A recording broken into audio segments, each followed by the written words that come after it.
Mr. President. Nice to see you. Nice to see you. Thank you very much. Everything good? Farmers doing good? Thank you, President Trump. We do. Thank you very much, all. Appreciate it. We're here this morning to announce dramatic action to support our nation's farmers, ranchers, and growers as we work to safely reopen America, and it's happening very fast, much faster and with much better numbers than anybody would have thought. I want to begin by expressing our profound gratitude to everyone here today and the farmers and producers across the country who have kept our nation fed and nourished as we have battled the invisible enemy. It is an invisible enemy. It's tough, but we're going to win, and we're going to win very big. But we can never forget all of the people that have been left behind, that have died for some reason that should have never happened. Should have never happened. You know that. I know that. And the people that caused the problem, they know that too. It's too bad. You remind us once again that the American farmer is the backbone of our country, and they're really a great friend of mine, and I appreciate all the support, and I know they appreciate our support. We're glad to be joined by Secretary Sonny Perdue along with Ivanka, who has been working closely with Sonny to deliver this vital assistance for farmers and needy families. I'm also grateful to the president of the American Farm Bureau Federation, Zippy Duval. Thank you very much. Thank you, and thank you, Zippy, thank you. The president of the National Cattlemen's Beef Association, Marty Smith. Marty, thank you, Marty. And several of our great agricultural producers. Nice to meet all of you. It's really good to meet you. Zippy, you doing okay? Doing great. You got my condolences, I hope, right? Yes, sir. Okay. Thank you so Zippy was married to a great woman. And for purposes of the record, you still are, you always will be, right? She was a great person. Yeah, no, she was a great person. From day one, my administration has been determined to protect our nation's incredible farmers. We enacted historic tax cuts and helped family farms stay in the family. What we did is we passed, as you know, in the tax cuts, the death tax, the inheritance tax. Small farms and ranchers and even businesses, you don't have to pay it. It's a big deal. Instead of losing your farm, you keep your farm. I think that was a big deal. What do you think? Maybe your farm is so big it doesn't qualify. No, but we eliminated that horrible death tax, and many of the kids lost the farm. They go borrow and to pay the tax, and then they ended up losing the farms, right? You don't have to pay that tax anymore. I think that's one of the reasons the farmers like me, I guess, but hopefully that's not the only reason. We eliminated crushing Washington regulations, kept our promise on ethanol, and replaced and negotiated our badly broken trade deals to finally give you a fair and level playing field. When China unfairly targeted our farmers, we provided $28 million in direct assistance, and it came from China, not from our government. And, that happened, and they paid for it. We didn't pay. They have this misconception. They like to say this as much as possible. China devalued their currency in order to pay it. We didn't pay it. And what we did is we helped. I went to Sonny. We had $12 billion 2 years ago. We had $16 billion last year. And this year you'll be hearing about what we're doing because it's very substantial. And through the Paycheck Protection Program, we have approved billions of dollars in relief to farmers as part of our unprecedented coronavirus relief efforts. So the paycheck has been a fantastic success, as you know. Now we're standing strong with our farmers and ranchers once again. In normal times, roughly 40% of fresh vegetables and about 40% of beef grown and raised in the United States is distributed to restaurants and other commercial food establishments. But as you know, the virus has forced many of our nation's restaurants to temporarily close, and this has taken a major toll on our farmers and growers, some of whom were dealing directly with restaurants. I didn't realize that until yesterday. We were with the big restaurants, and they sometimes will deal directly with your farmer. No middlemen, no nothing, just directly. And it's a big business. For this reason, my administration is launching a sweeping new initiative, the Coronavirus Food Assistance Program. Through this effort, we are providing $19 billion to support our nation's agricultural producers, maintain the health of our critical food supply chains, and provide food assistance to American families. $19 billion. No other president's done this, Zippy.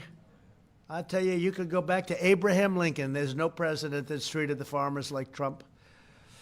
I don't know. I hear we're doing well with the farmers, but I can't imagine. I want to find out who wouldn't be with Trump, right? But it's an honor to do it, actually.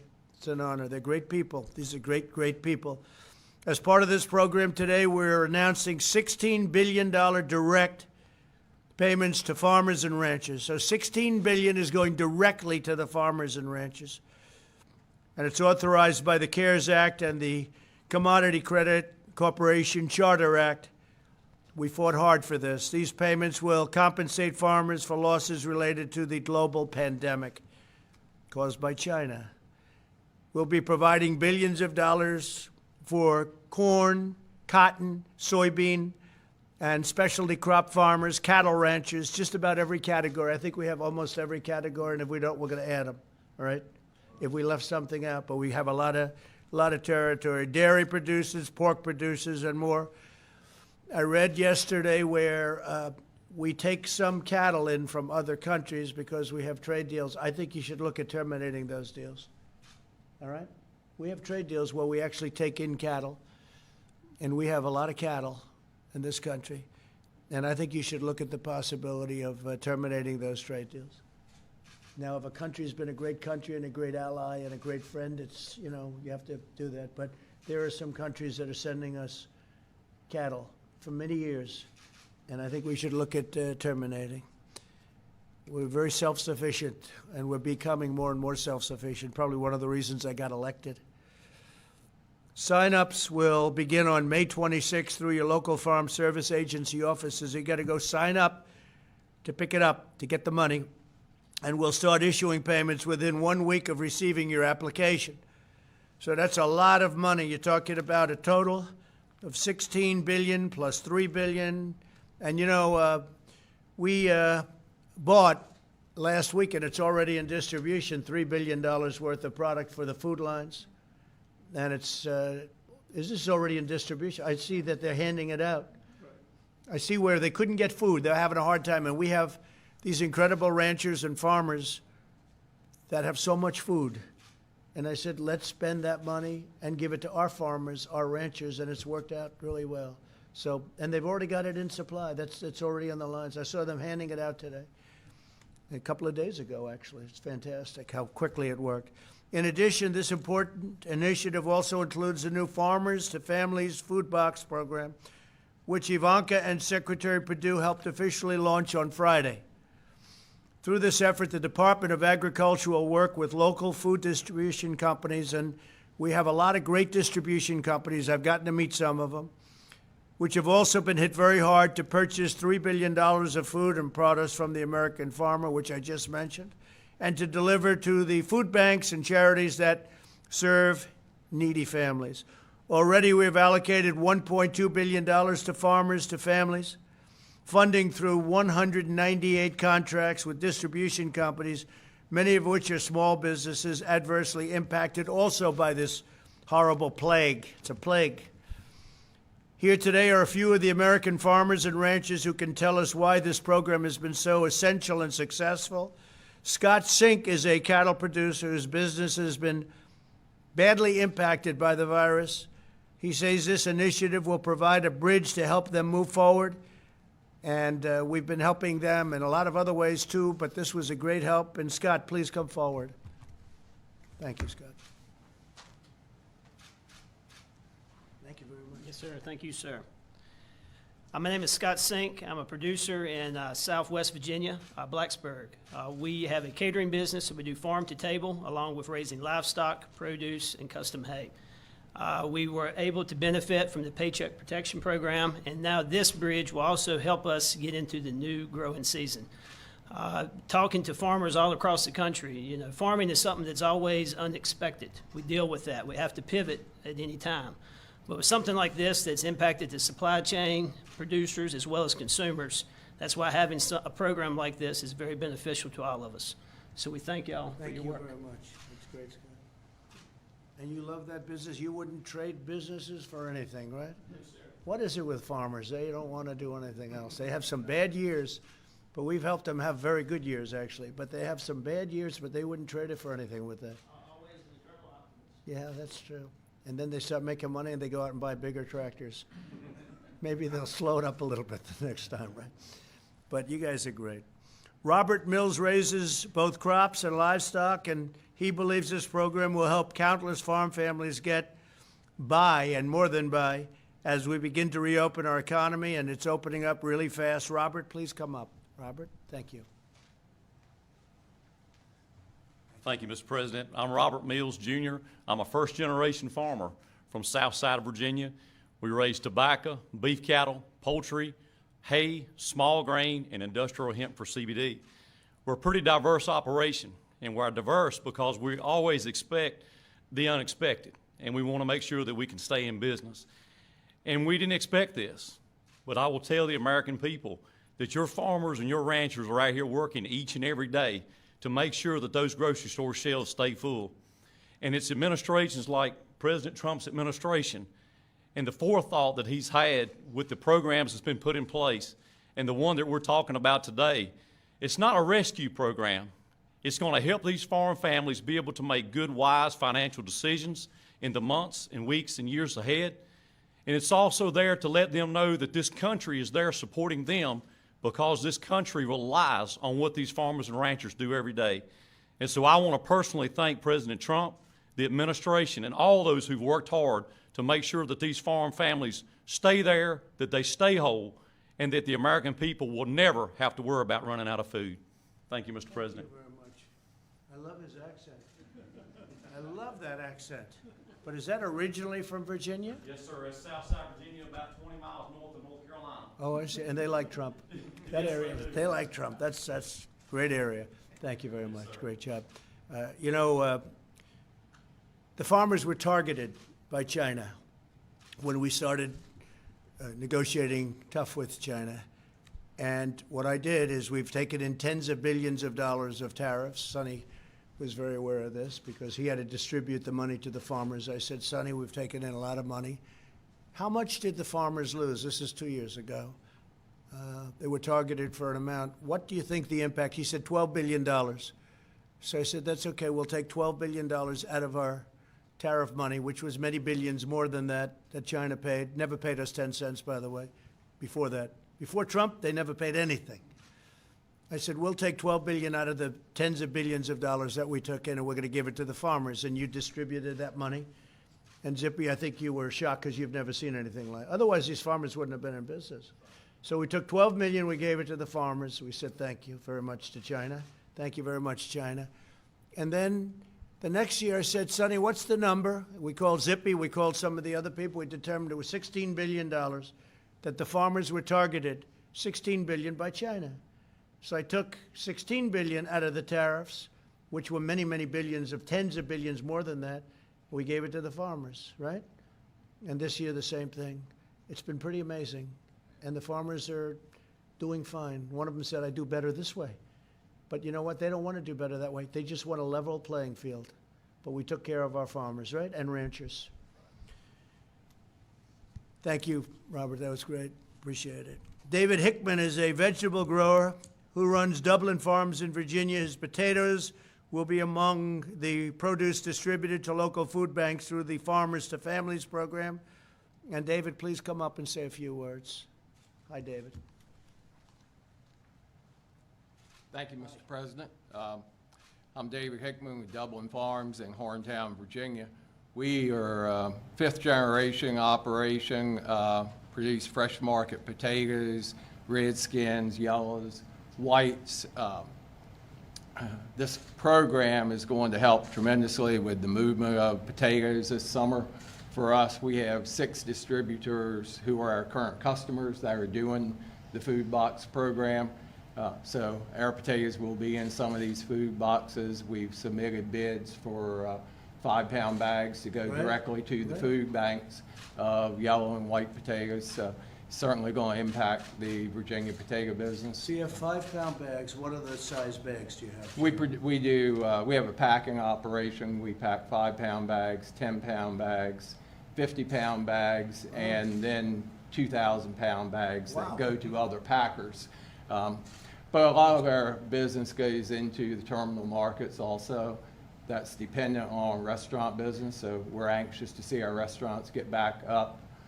Certain sizes of potatoes are used primarily for food service, so it's So is important. potato a big business in Virginia? Regionally, it's a big business in our area called the Eastern Shore. And how does that area compare with Idaho? Oh, we're very, very, very small compared to the Idaho production, but we fit a niche between Florida and North Carolina's spring production before. Is it a very similar product, would you say, or is it different? No, the Idaho potatoes are like the russet long potato. right. We grow red skin potatoes and round yellow potatoes Could like the you grow Yukon. in Idaho? We type do, potato but we, here? we fill a different market. That's very good. Our potatoes, Just interesting to me, right? yeah, What our do I know potatoes, about potatoes, right? yeah, our potatoes are shipped right from the field to the store. No, it's great. Where Idaho, they store them through the winter. Wow. And we also grow green beans for fresh market, which is largely dependent on restaurant business. That's great. Also grow corn, And you soybeans love that for the business, poultry. right? Been in it all my life, yes, sir.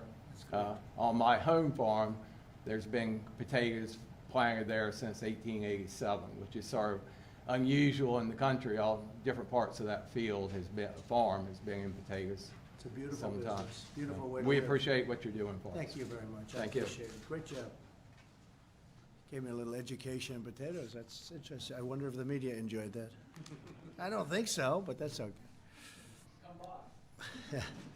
I might. Be careful. I might. I'll be there. We're going after Virginia with your crazy governor. We're going after Virginia.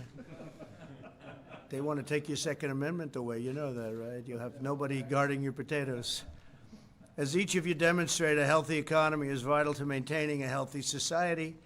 And by working together, we can restore our economy, shield the vulnerable, care for the needy, deliver world-class health care, and vanquish the virus. And I have to say, the job you do is so powerful and so important. The American farmer is very critical to the success of that mission. And what I'd like to do is, just before I finish, I'd like to ask Zippy to come up and say a couple of words, because he really is at the forefront of so much of what we do. So Zippy Duval, come on up. Well, thank you, Mr. President. I remember four years and several months ago, I won the election to be president of the American Farm Bureau, and candidate Trump called me, and he says, I'm going to be a friend to the farmer. And Mr. President, I'm here to tell you today, thank you. You've lived up to those words that you made to me that day. I represent all farmers across the country. I also farm. My son and I'm third generation, my son's fourth generation. We run a 400 cow beef cattle operation, and we grow chickens for Pilgrim Pride, about 1.5 million chickens a year. And the farmers across America are very appreciative, Mr. President, of what you've done. You've stood behind us during the trade war. You stood behind us during all the difficulties we went through. And now with the pandemic, you stood behind us again. And you know, and you've made the comment, we're the only group that comes to the White House without our hand. We don't come with our hands out. That's true. We want that level playing field. We want that trade.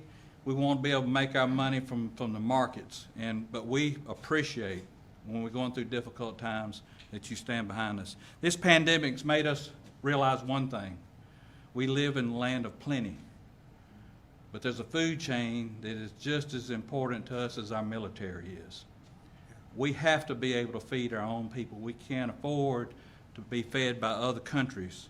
That makes us a national security issue, and we know that you realize that.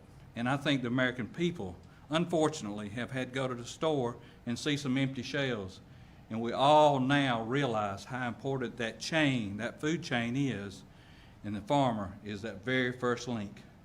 Without that support, we wouldn't be there to produce that food. Our farmers are still farming. Hashtag still farming. You'll get some great stories. We've touched over 50 million people with that hashtag, talking about what farmers are doing, still farming. But we want to thank you. We want to thank Secretary Perdue for his hard work, and his staff's done an excellent job putting this program together. And we want to thank Congress for thinking about agriculture too, and delivering it to your desk for you to sign. So many thanks for helping the people that feed the American people. And we look forward to continuing to work with you, Mr. Trump. We appreciate it. Thank you very much. Thanks, Zippy. That's true. 4.5 years ago, I called Zippy. Never spoke to him. And he liked me, I liked him, and I don't know. I got good support right from the beginning, but we've come through. We've come through. Absolutely. She's a great woman. Great woman. Thank you very much, Zippy. So just to conclude, American farmers, ranchers, and growers feed, fuel, and sustain our nation. They're proud defenders of the American way of life, and I'm proud to stand right by their side in this hour of need. And the food chains are now back to almost working perfectly again. They had some interruptions, which you knew about, and we were able to take a very bold action. You saw that. And that action caused them to do what they had to do. And they're in good shape, and very shortly they'll be in absolutely perfect shape. But people were worried about that. The action we took was a very important action, Larry Kudlow, wasn't it? We did a good job. Now I'd like to ask Secretary Perdue to say a few words, followed by Ivanka and Marty Smith, if I could. Okay, please. Please. President, I remember very clearly you calling me just a few weeks ago when you read about the effects of the pandemic on American agriculture. And once again, you directed me, Sonny, we're going to have to help our farmers. Bring me a program. What's it going to take? I want you to use all the available resources at your disposal, just as you've done before when China retaliated against our farmers there. I don't know how, Mr. President, but you instinctively know that American agriculture, farmers and ranchers have been the bedrock of our American economy since the founding of our nation, and there still are. And we talked about the food supply chain. You know that instinctively, but I want to tell you, I've never in my lifetime seen another president recognize that value among the folks standing here, and they're representing farmers and ranchers all across the country. So we're very appreciative at USDA that we don't have to push the rock up the hill. Usually when it comes to President Trump, the rock's coming down the hill. I have to catch it. So we appreciate that very much, so we don't have to sell you on the value of agriculture. But the program that we're announcing today will be a benefit. The $16 million of direct payments to farmers of all sizes and all production there will be very helpful, a real lifeline. But certainly the program that Ivanka and I were privileged to go out last Friday to Coastal Produce that you see here is also a lifeline, not only to those specialty crop producers, both dairy producers and meat producers, but also to the families who need this food. You can see this is high quality food here that's being distributed all across the country to our food banks, and really a lifeline for them as well. So the food supply chain that begins with these producers representing farmers and ranchers all across the country, ending up in the families' tables that need this food, is a real noble profession. I'm honored to be a part of it, and I'm really particularly honored, President Trump, that you understand just in your heart how valuable our American agricultural sector is, and I thank you. Thank you very much. Thank you, Secretary. This is an incredibly exciting day as this very large relief package is announced. And you can hear today, and you can hear through the course of the campaign in the last 3 years, the special place all of you have in the heart of this president. Farmers and ranchers feed America, and that's never been more true than we've all realized over the course of the last several months. In addition to the much-needed relief, the $16 billion that will go to farmers and ranchers to help support them through this difficult time. This Farmers to Family Food Box program is just an amazing initiative.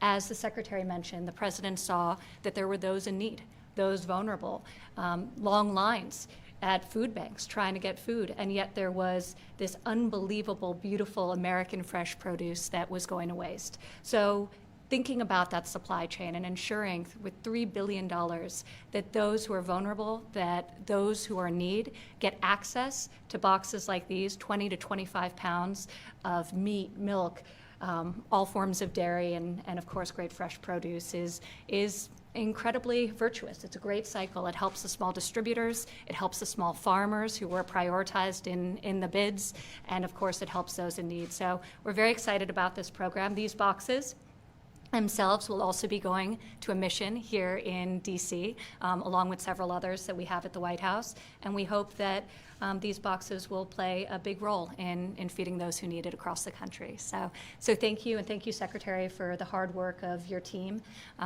in standing up this program so rapidly. We think that it will be extraordinarily successful for our small farmers and of course, those in need. So thank you.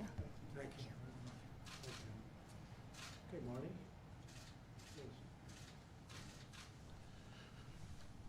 Thank you, Mr. President.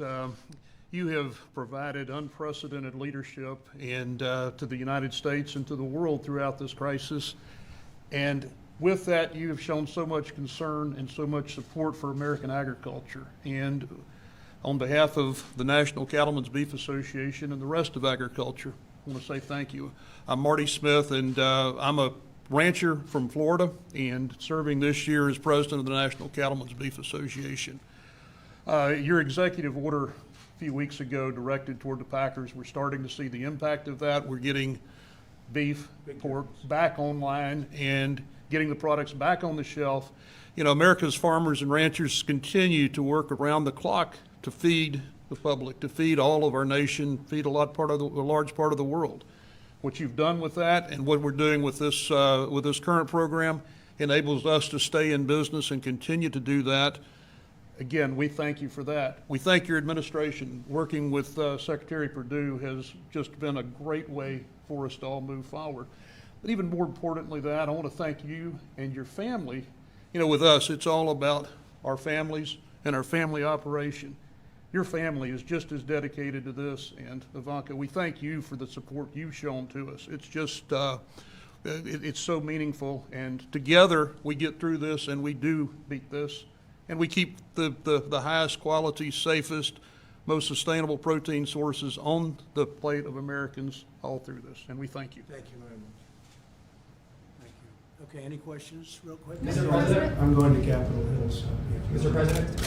Thank you.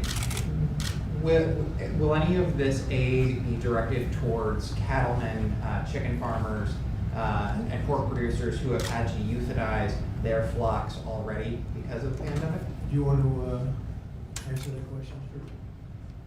Yes, we're gathering that data now. This particular direct payment is not directly for that. There will be help coming through NRCS over the euthanasia and disposal coming that way. So there will be certainly directed there soon. Do you know when we could expect some of that guidance? Yeah, it'll be after this is announced and we get more data. There are a lot of rumors out there about what's actually happening. We want to get the facts and the data and make policy based on good data. Thank you. Something that's being looked at separately. Mr. President, how is your administration addressing the comorbidities that Secretary Azar said are responsible for a lot of the coronavirus deaths? Obesity, hypertension, diabetes, obviously very closely connected to our food supply. Well, I think we just want people in this country to be healthy. How does every country address it? We want our people to be healthy. We want them to be happy, and we want them to have all of the benefits that you can have, including great health care. The Republican Party has been very strong on health care, as you know, and that includes pre-existing conditions. And we have done a terrific job on health care. Then we got hit by a plague like nobody's ever seen before, outside of maybe 1917. And I think we've done an incredible job in producing ventilators and producing testing right now. You probably saw the numbers were over 12 million tests. That's 4 times more than any other country in the world. And we're talking about countries that have done a good job. Nobody's done testing like us. Plus, we have the highest quality test. So very simply, we want our people to be healthy. With Steve, go diabetes, ahead. hypertension, and obesity specifically, that's very closely connected to the food supply. How are you addressing those specifically? Your own Health and Human Services We want to get Secretary people said sure. that's why America has so many COVID deaths. Yeah, we want to give people great food, and that's one of the reasons we have our farmers and ranchers involved. Could you talk a little bit more about this problem? You say it's a problem of importing cattle from other countries. What is the problem there? Well, it's a relatively small number. Actually, I heard Sonny speaking about it yesterday. It's a very small number, but it's still cattle coming in. We have tremendous amounts of supply, cattle, and, all, but generally speaking, supply. Tremendous supply. Our farmers have done an incredible job. And now the distribution is being made much better than it has been, and better. I think it'll end up being much better than it's ever been, Zippy. But I'm saying, why are we bringing in cattle, old trade deals that were made a long time ago, why are we bringing in cattle from other countries when we have so much ourselves? Now, in some cases, I thought your answer was very good. They've been great allies, they've been working with us for many years. Sometimes we needed the cattle, and sometimes we don't. It's a farming business. But I would say, generally speaking, unless this is a country that really has been with us, we shouldn't be taking their cattle. You know that, okay? And that's the way we're gonna handle it. Could I, on a separate subject, you sent a letter last night to the WHO. Yeah. What reforms do they need to do to? Well, it says so rectify in the their letter, so I don't want to go through it. The letter's a very detailed, long letter, but basically, they have to clean up their act. They have to do a better job. They have to be much more fair to other countries, including the United States, or we're not going to be involved with them anymore. We'll do it a separate way, okay? On capital gains, Some workers at meat packing plants say they're still concerned about their safety and that they want the government to do more to enforce and make sure that meat packing companies are keeping their workers safe with protective equipment, testing, etc. Is there any more that you plan to do to make sure and enforce that meat packing companies are keeping their workers safe? I've been very much involved with plants since this problem came up, and what we've done, they've done a lot in terms of shields and other things, but they had a disproportionately high number of people that had the problem, and that's going away. The plants are very, very clean now. They're getting to a level where I think we had a report that they're cleaner than they've ever been. That's a good report, but I don't know exactly what that means, but they are cleaner than they've ever been. They're doing a very good job, I think, right now in terms of the Production Act and in terms of what we're enforcing. But the meatpacking plants are coming online. Many of them are online, and fewer problems are being seen. If we didn't act, we would have had a big problem. If somebody was in this position that didn't act, we would have had a big problem. But it's something that we were very much involved in because we saw it very early. Okay, did you have a question? Yes, are you extending the ban on non-essential travel over the U.S.-Canada border? U.S.-Canada? We're dealing with the Prime Minister's friend of ours, and we're very close to Canada. We just signed the USMCA, which is a big deal. That's with Mexico and with Canada.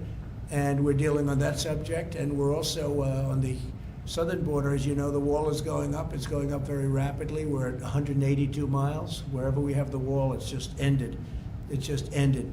People coming into our country illegally. We're stopping drug traffic. We're stopping trafficking in people, mostly women, because they traffic mostly women, unfortunately.